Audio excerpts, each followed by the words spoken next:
Welcome everybody. Another day and a little bit more work getting done.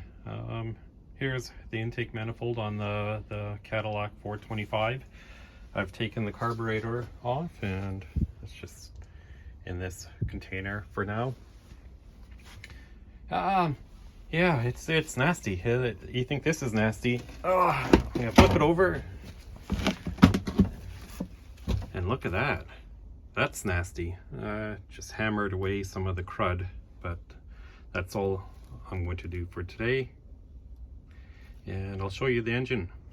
And here's the engine. Not much really done today, just cleaning the surface areas. I inspected the camshaft and the rockers and checked the torque on the bolts with the valve covers off. Everything seems okay. It looks like the valve seals have been changed at one point in time. But that's where I am today on it. Just cleaned it up. I put the alternator back on, but it's not. Just hung it in place.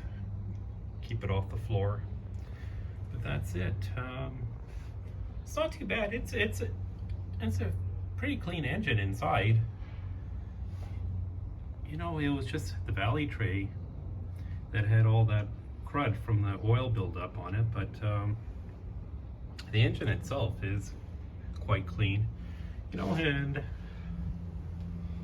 you know, I'll come back in a few days. I need to buy some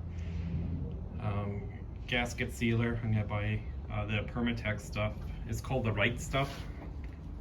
So I'm gonna buy a new tube of that and start putting things back together. And I guess I should buy some blue spray paint as well.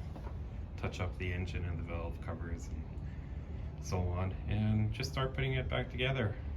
So that's where I am today, and I'll be back. I'm gonna take a few days off here, and I'll be back again next week, probably Monday, to do some more work. See you guys later. Bye.